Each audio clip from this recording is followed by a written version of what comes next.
In this moment, let everything fall away.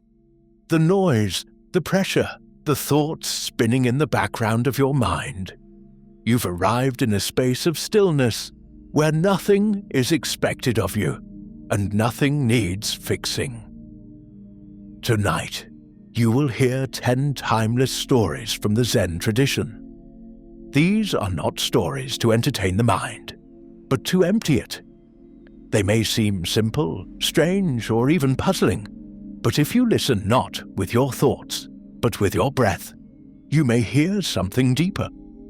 Each story is a doorway, not to answers, but to presence, not to more thinking, but to less. So close your eyes or soften your gaze. Let your hands rest. Let your body begin to release the day. And let us begin.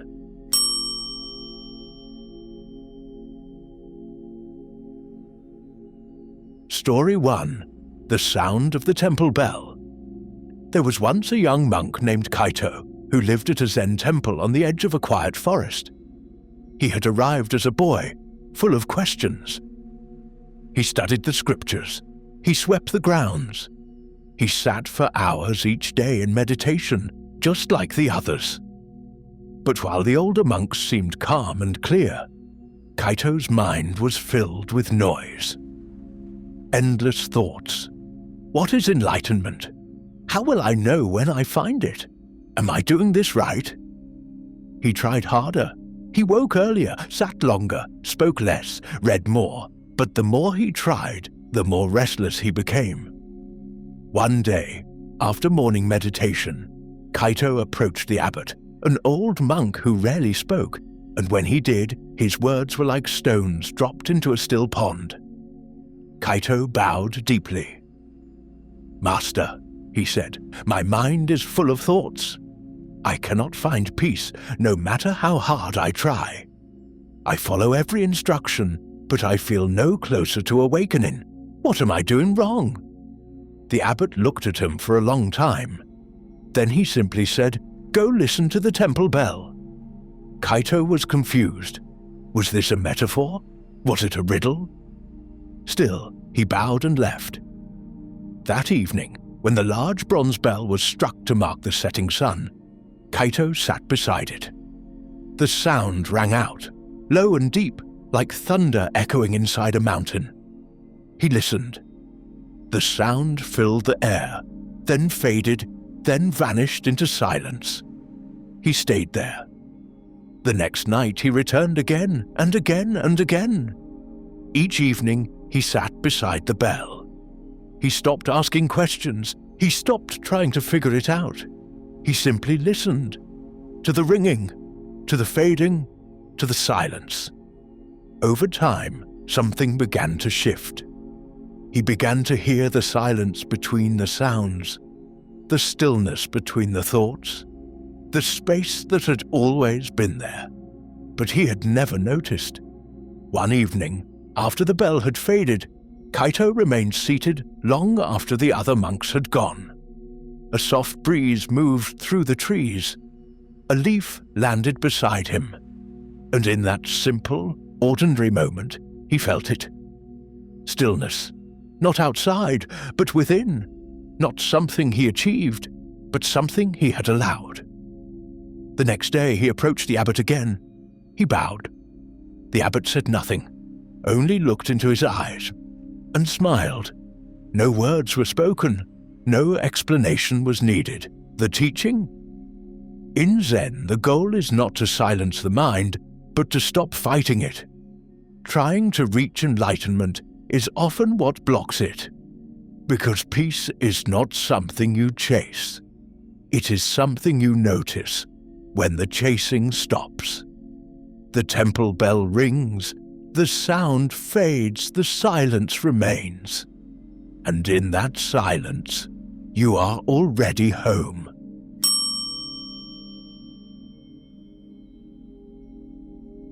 Story 2. The Broken Teacup. There once lived a Zen master named Haku, known across the region not for his words but for his stillness. People traveled far to sit with him in silence. His temple was small. No golden statues, no grand altars. Just tatami mats, a kettle for tea and an open view of the garden, where the moss grew like soft green clouds across the stones. One day, a visitor arrived, a scholar, well-read and full of questions. He bowed respectfully and said, "Master Haku, I have studied the sutras. I've read the words of Dogen, Nagarjuna, even Bodhidharma. I understand emptiness, I understand non-self, but still, I feel something missing." Master Haku did not reply. He simply gestured toward the teapot and 2 cups. As the visitor sat down, Haku poured the tea, quietly, without rush. They drank together, and for a while there was no conversation, only the sound of wind chimes and the soft bubbling of the kettle. Then, without a word, Haku picked up his own teacup and let it fall. It shattered on the wooden floor. The visitor flinched. Silence. Then finally the visitor said, "Master, why did you break the cup?" Haku looked at the pieces, then at the man, and he replied, "That cup was already broken." The visitor looked confused. It had just been whole, perfect, useful. Haku continued, "When I first received it, I saw its future. One day it will crack, or be lost, or fall, so I treated it gently, with full appreciation, knowing it would not last. And now that it is broken, I do not suffer, because I was never holding on." The visitor sat in silence. Something softened in his face. Not confusion, not understanding, but stillness. The teaching? In Zen, impermanence is not a tragedy, it is a teacher. Everything you love will change. The cup, your body, the people in your life, even the thoughts you hold most dearly. When you see that everything is already broken, not in a sad way but in a natural way, you stop grasping. You begin to hold things lightly. You love more deeply, not because they last, but because they don't. The teacup is already broken, and that is why it is so precious.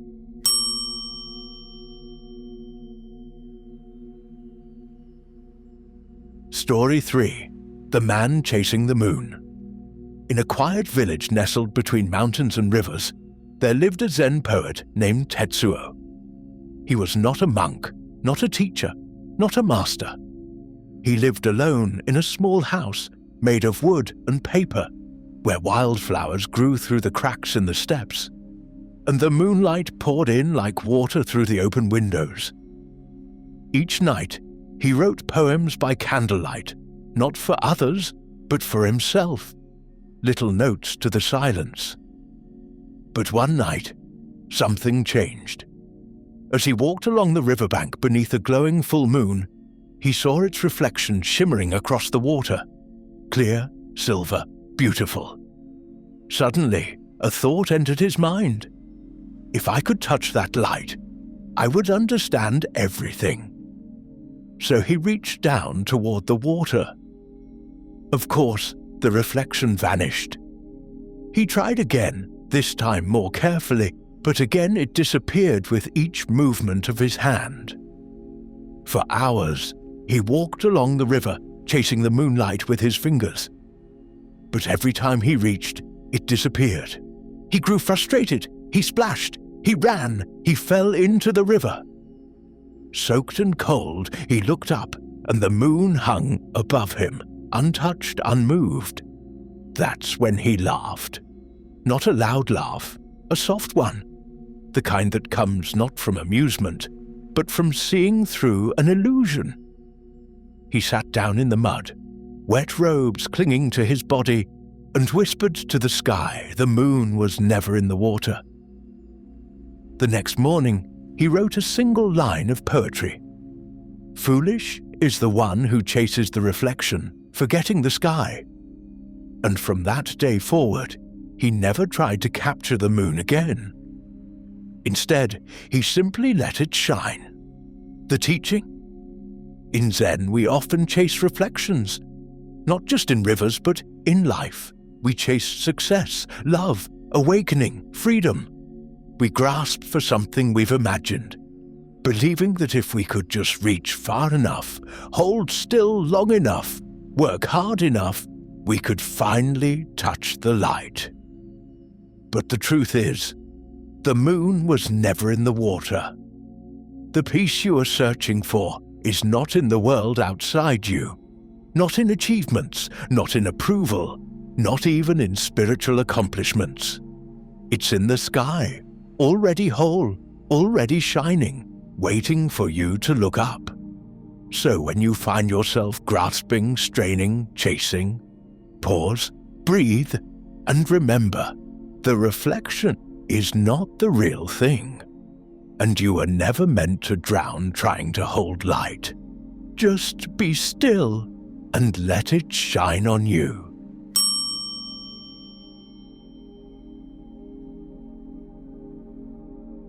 Story 4. The Master's Answer. There once was a Zen monastery perched at the edge of a mountain, where clouds moved like rivers, and silence was thick like fog. The master there was known simply as Ishin, which meant one heart. He was revered not because he spoke much, but because he rarely did. When people asked him questions, he often responded with gestures, silences, or a single word that would stay with the listener for a lifetime. He taught not through answers, but through presence. One day, a visiting student arrived, not young but not yet wise. He had studied Buddhism in many forms, read hundreds of texts and debated with scholars. But something inside him still felt unsettled, a hunger that books couldn't satisfy. So he came to Ishin, bowed low, and said, "Master, what is the path to liberation?" Ishin said nothing. He poured the student a cup of tea. The student waited. Still no answer. Finally, after minutes of silence, Ishin looked up and asked, "Do you hear the stream?" The student listened. In the distance, water moved, softly, through rocks and moss. He nodded. "Yes, master, I hear it." Ishin smiled. "There is your answer." The student blinked, confused. "The stream?" he asked. "But what does it mean?" Ishin returned his gaze to the cup of tea, sipped, and said nothing more. That night, the student could not sleep. He walked the temple grounds, mind full of questions. Was the stream a metaphor? Did it represent time, consciousness, samsara? Why had the master pointed to sound and not a teaching? But the more he tried to explain it, the more distant the peace became. Eventually, exhausted, he sat by the stream itself. He watched the moonlight flicker on its surface. He listened, not for meaning, not for messages, just for the sound. And slowly, the mind grew quiet. The stream did not explain itself. It just flowed. And in that gentle, steady rhythm, something in the student softened. Not understanding, but knowing. Not knowledge, but presence. And with no effort at all, he felt free. The teaching, Zen does not explain, it points, and what it points to is this moment. When you ask, what is the path? Zen points to your breath, to a bell, to a falling leaf, to a stream, not because these are symbols to decode, but because they are what is real right now. The mind wants teachings, but the heart wants to listen. And in that listening, freedom begins.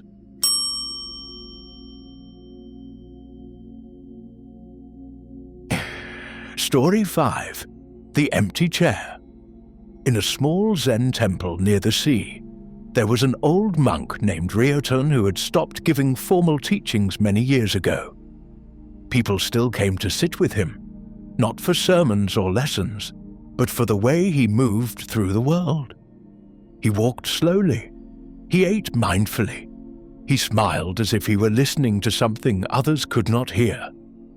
He had a small meditation hall with 5 cushions arranged in a circle, one of which was always left empty. No one ever sat on it, and no one ever asked why, until one day a curious young woman came to the temple. She had been meditating for years and had visited many teachers, but none of them had brought her the peace she longed for, the kind of peace that doesn't fade when life gets difficult. After the morning meditation, she noticed the empty cushion, and she asked softly, "Master Ryotan, why do you always leave that one chair empty?" He looked at her and said only, "That is where the question sits." She didn't understand. The question. Ryotan nodded. Every person who comes here carries a question inside them, even if they don't say it out loud. Some ask about suffering, others about enlightenment. Some want to know how to let go. Some want to know how to hold on. They all sit here, whether spoken or not. I leave that cushion for the question itself, not to answer it, but to give it space. That evening, as the sun lowered into the sea, the woman stayed after the others had left. She sat again in the circle, this time staring at the empty cushion. She thought about her own questions, about what she wanted, about what she feared, about what she had been chasing for so long. And slowly, the question rose. It wasn't a sentence. It wasn't even words.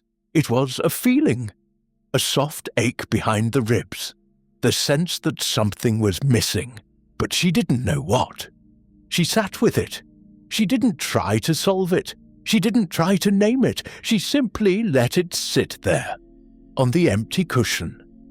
After a long time, tears welled up in her eyes, not from sadness, but from relief. Because for the first time in years, she wasn't trying to figure it all out. She was just there, with the question. And somehow that was enough. The teaching? In Zen, we are not in a hurry to answer. We do not try to replace mystery with explanation. Some questions are not meant to be solved. They are meant to be held. Like a cup of warm tea on a cold morning. Like the silence between notes in a song. Like the breath in your chest that rises without needing to be told how. The mind wants clarity, but the soul wants space. So leave a cushion for your questions. Let them sit, let them breathe. And in time, you may find that what you thought was a question was simply your heart calling you home.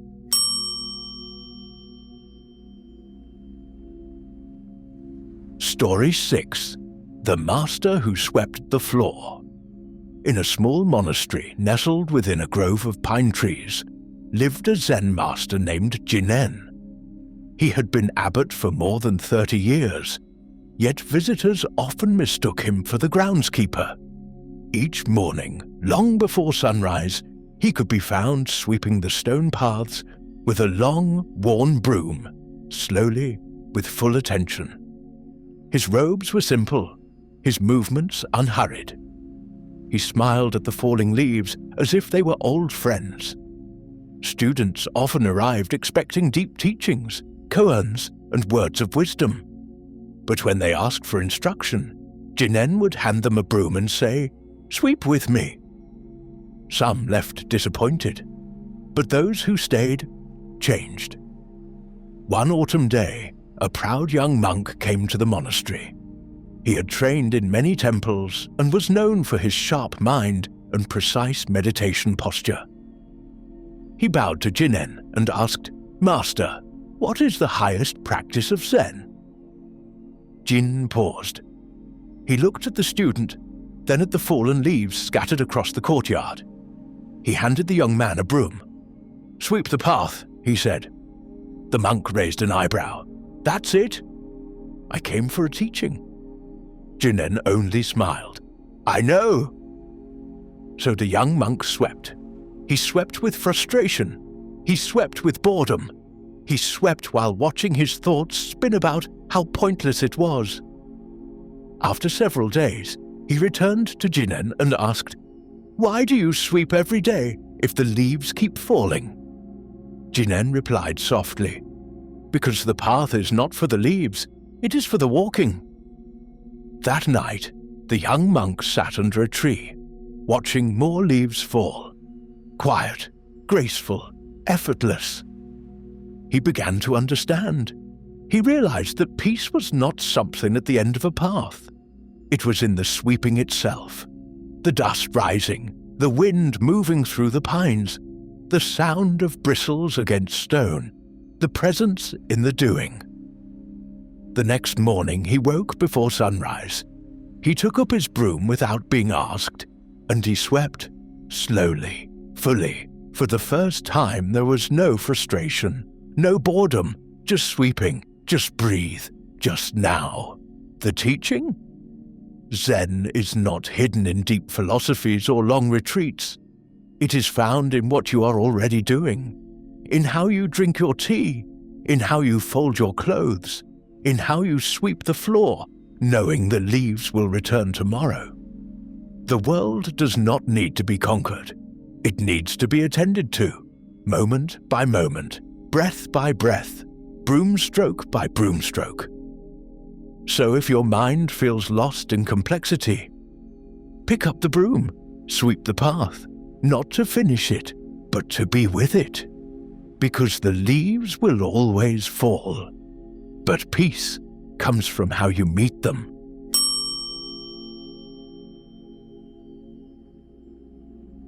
Story 7. The Master's True Face.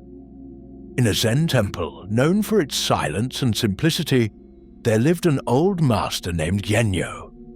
He was known for smiling often, speaking little, and confusing even the most advanced students. One of his most famous teachings was also his shortest. Whenever a student asked Master, "What is enlightenment?" he would simply point to his face and say, "This is my true face." The students were left puzzled. Some believed it was a metaphor. Others assumed it referred to identity beyond ego. Some tried to meditate on their own faces, asking, "Who am I before I was born?" But no one truly understood what the master meant. Until one day, a young woman named Aika arrived at the temple. She was quiet. She didn't ask many questions. Instead, she spent her days helping in the kitchen, folding blankets and sitting in meditation. For weeks, she watched Master Genyo from a distance, how he moved through the world with a soft presence, how he spoke to animals as if they were students, how he bowed before lighting incense as if greeting an old friend. But one moment changed everything. Aika was walking past the garden wall when she heard a sharp crack. She turned and saw that the master had tripped. He had fallen hard on the stones, cutting his knee and bruising his hand. For a moment, his expression changed. His body tensed. He grimaced. He let out a sharp exhale. Then something remarkable happened. He placed one hand on his heart, took a deep breath, and began to laugh. Not in denial, not in mockery, but a soft, real laugh, as if pain and joy were two notes of the same music. He looked up and saw Aika watching him. Their eyes met. He smiled and said nothing. Then he stood up, brushed off the dust, and walked slowly back to his room. That evening, Aika sat alone by the candlelight, reflecting, and she understood. The teaching? Your true face is not the one you wear for others. It is not the version of you that tries to be perfect, peaceful, or wise. It is who you are in pain. It is who you are when no one is watching. It is who you are when you drop the act, the role, the need to appear spiritual. Enlightenment is not about becoming someone else. It's about returning to what's always been here. underneath the masks, beyond the striving. It is the face that laughs after falling. The face that feels pain without judgment. The face that breathes when things go wrong. You don't have to go find it. Just stop pretending you are anything else. This is your true face.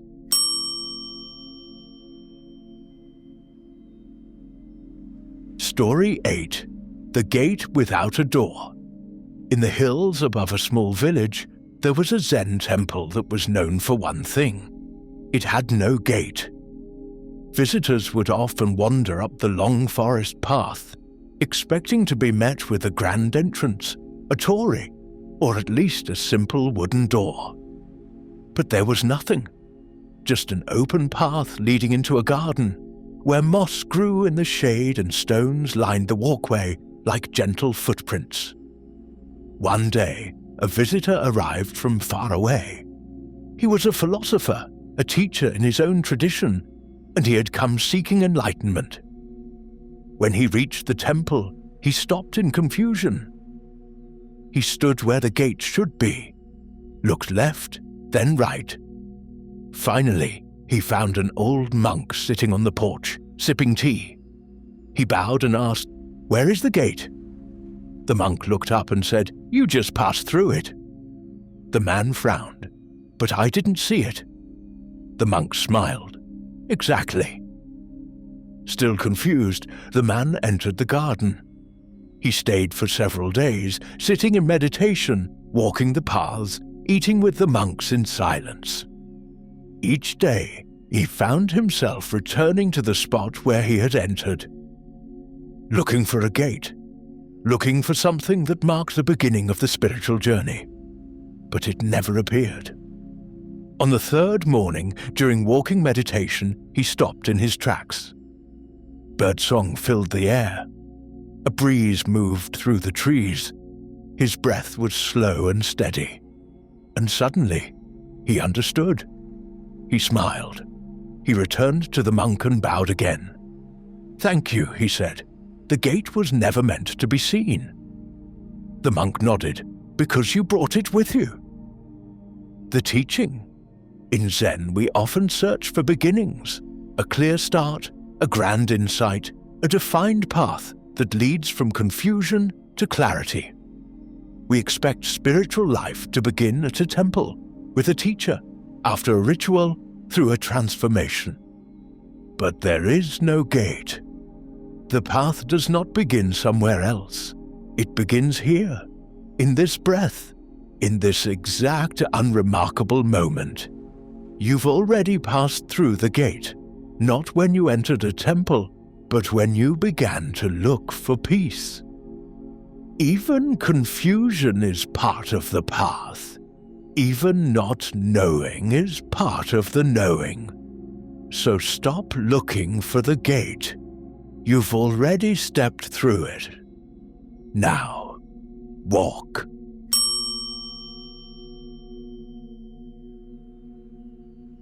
Story 9. The Silence That Answered. There was once a student who traveled for many weeks to visit a Zen master, known only as Senzan, or Mountain of Silence. It was said that Senzan had not spoken in over 10 years, yet people continued to visit him, sitting in his presence, asking their deepest questions, and somehow leaving changed. The student had many questions of his own. He had studied the sutras, practiced diligently, and lived a moral life. But there was one thing he could not shake, an inner unease, a restless whisper that said, "You're still not there." He believed Senzan could help. When the student finally arrived at the mountainside temple, he was led to the meditation hall. There, Master Senzan sat cross-legged, his eyes open, unmoving, his face like a stone softened by wind. The student bowed deeply. He sat before the master and said, "Master, I have a question." No reply. "I have trained for years, but I still feel a gap inside me. A kind of emptiness I can't explain. Please, Tell me what I lack." Silence. The master did not blink. He did not nod. He simply sat, as if listening to something the student could not hear. The student tried again. "Is there something wrong with me?" Silence. "Am I chasing enlightenment the wrong way?" Silence. "What is the truth?" Still. Silence. Time passed. The candle melted lower. The student began to grow frustrated. He looked into the master's face, expecting something. But the master's stillness reflected his own unease back at him. The student stood. "You won't speak, you won't even help me." Still no response. He turned to leave. But then something stopped him. He looked back. The master still sat, completely still, completely present. And suddenly, the student realized something. In his frustration, in his begging, in his storm of thoughts, the master had done one thing. He had not joined the storm. He had not answered with more noise. He had answered with silence. And that silence, untouched, undisturbed, was the very thing the student had been looking for all along. The student slowly sat back down. He said nothing. And together they sat, not as student and master, but as silence, meeting silence. The teaching? In Zen, silence is not the absence of an answer. It is the answer. We spend our lives asking, seeking, explaining, fixing, proving. But sometimes what we truly need is not another explanation. It's space. A still mirror that reflects our own noise, so we can finally hear what lies beneath it. Truth is not always found in words. Sometimes it's found in what remains after words have failed. So when the mind demands answers, offer silence and sit there long enough until silence becomes the answer.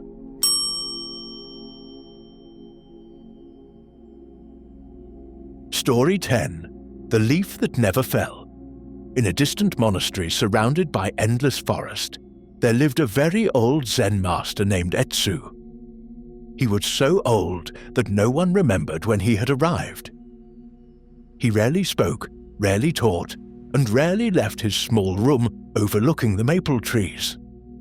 Most of the monks believed he had long since stopped teaching. But they also knew that those who visited him came back changed. One autumn, the trees turned red and gold, then slowly began to shed their leaves. Each day the monks swept the temple grounds, their feet brushing through crisp piles of color. Except for one tree. Right outside Master Etsu's window, there was a single maple leaf that refused to fall. It clung to the branch even as the wind grew stronger, even as all the other leaves drifted to the ground. Day after day, the monks passed it and noticed.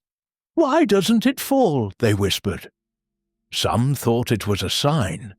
Others called it strange. One young monk, named Rin, became obsessed with it. Each morning he would glance up at the branch. Each evening he would check again. The leaf remained. Finally, one morning, Rin knocked gently on Master Etsu's door. The old man opened it, his face kind and deeply lined with age. Rin bowed and asked softly, "Master, what is the meaning of the leaf that never falls?" Master Etsu looked past him at the tree. Then he turned his eyes toward Rin and said, "The leaf is not holding on. You are." Rin blinked. He wanted more. He wanted an explanation.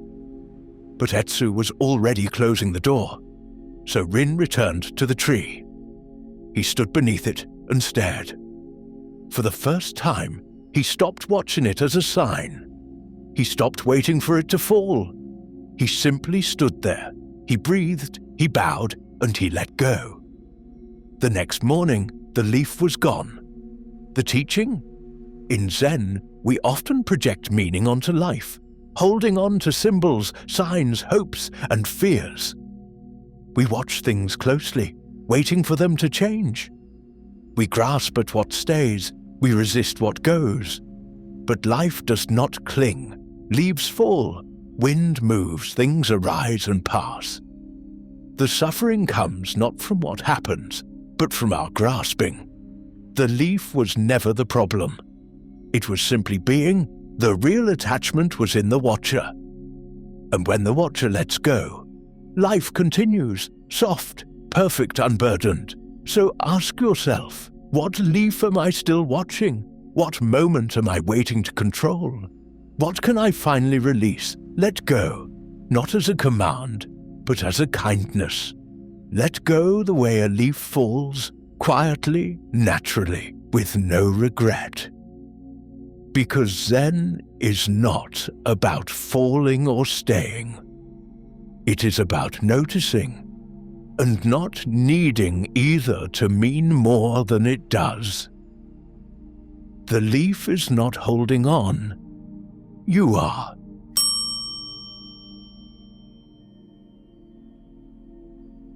Now that the stories have been told, let silence do what words cannot. Let your breath be enough. Let your body rest. There is no next step. There is no final answer. Only this stillness, this moment, this soft light within you that was here before the first story began and will remain long after the last word fades.